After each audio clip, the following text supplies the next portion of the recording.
एक युवक बहुत गरीब था। वो नौकरी पाना चाहता था, लेकिन उसके पास आगे की पढ़ाई के पैसे बिल्कुल नहीं थे। पढ़ने में उसको बहुत तकलीफ होती थी क्योंकि ध्यान भटकता था। गरीबी की वजह से परेशान था। उसके किसी पड़ोसी ने उसको बोला कि तू एक काम क्यों नहीं करता। युवक ने बोला क्या? बोला कि तू एक काम कर, अपने शहर में जो सरकारी दफ्तर है ना, वहां पर जो सबसे बड़े अफसर हैं उनसे जाकर के तू उनसे कुछ सलाह ले, कुछ हेल्प मांग। युवक गरीबी से परेशान था और कोशिश कर करके थक चुका था, तो सोचा चलो मदद मांग लेते हैं अधिकारी साहब से।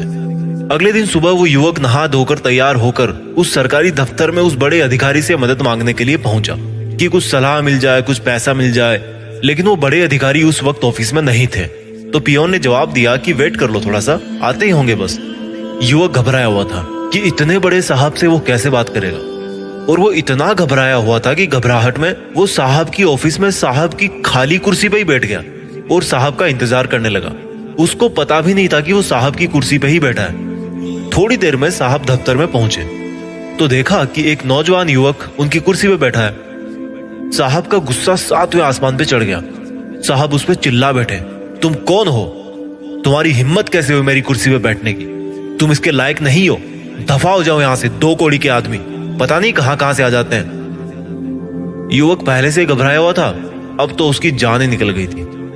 वो नजर झुकाकर हड़बड़ाता हुआ वहां से लौट करके वापस आ गया। उसको बहुत रोना आया, बहुत गुस्सा भी आया अपनी किस्मत पे। लेकिन इस पूरे घटनाक्रम की वजह से उसके मन में वो एक बीज पड़ चुका था जिसकी उसको बहुत समय से तलाश थी।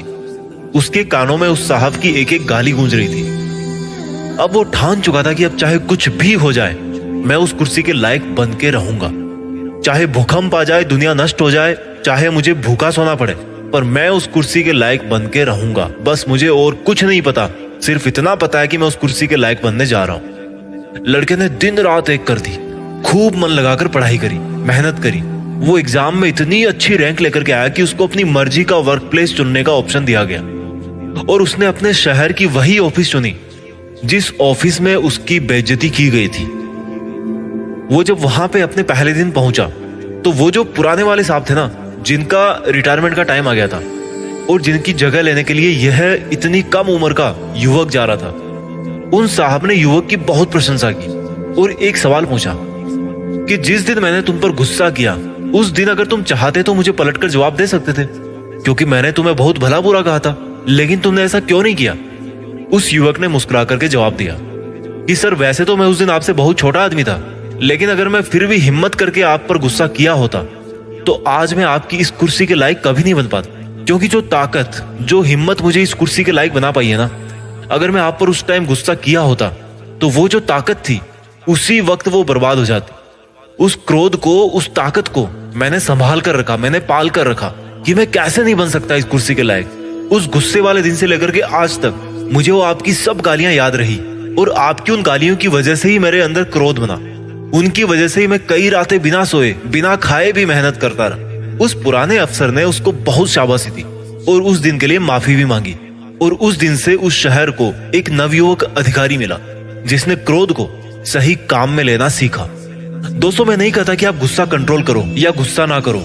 मैं आपको इतना जरूर कहना चाहता हूं कि जब भी आपको गुस्सा है, आप उस गुस्से की ताकत को पहचानो।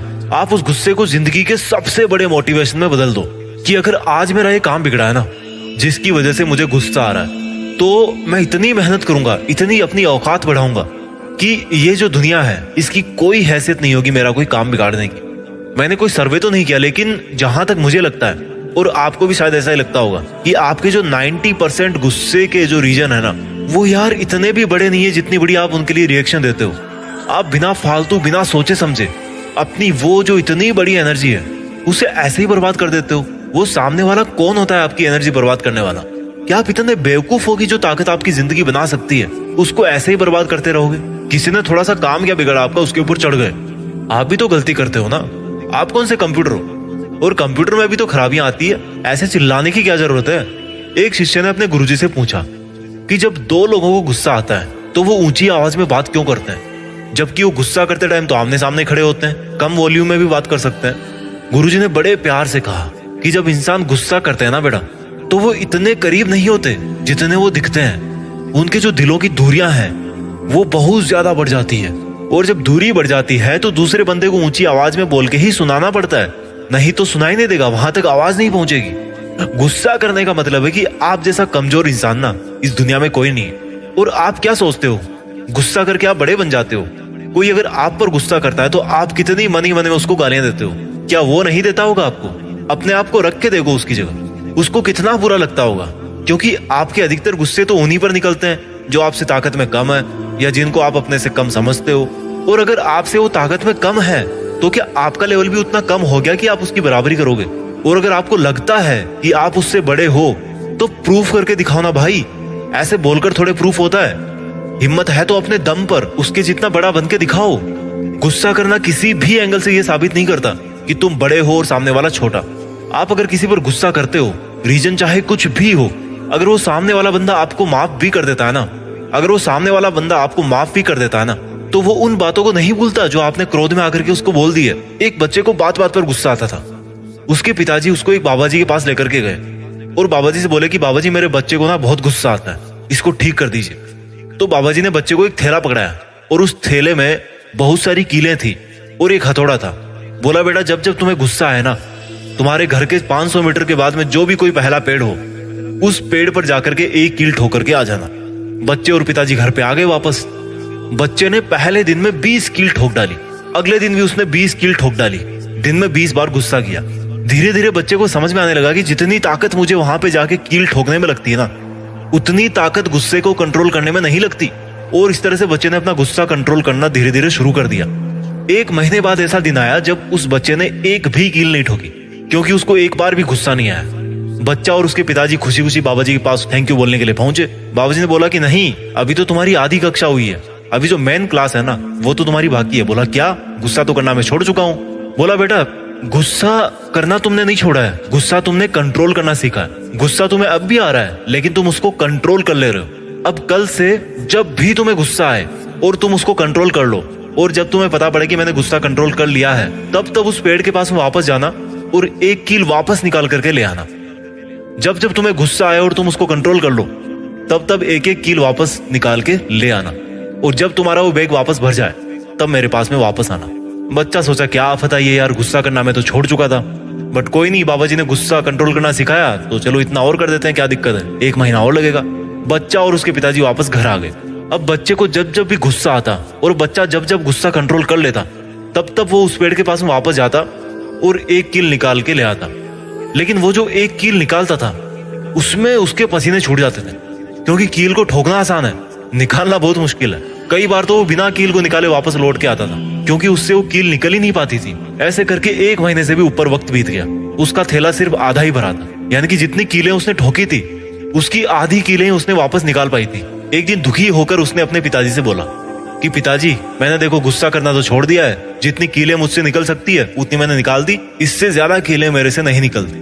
बोला ठीक है बेटा, चल लेते हैं बाबा जी के पास। बाबा जी के पास गए तो उन्होंने जाते बोला कि ये क्या, मैंने तो तुम्हें पूरा बैग भर के दिया था कीलों का, तुम तो आधा ही वापस लेके आ रहे हो। बोला बाबा जी मैंने बहुत ताकत करी लेकिन फिर भी कुछ कीलें जो वो अंदर ही रह गई। बोला बेटा यही होता है, तुम जो भी गुस्से में बोलते हो ना, उसकी चाहे आप 1000 बार माफी मांग लो, लेकिन उसकी वजह से उसके दिल में जो चोट लगी है ना, उसके दिल में जो कील जाकर के लगी है ना, जो अंदरूनी घाव है ना, वो आप कभी भी नहीं भर सकते, चाहे वो बंदा आपको माफ भी कर दे।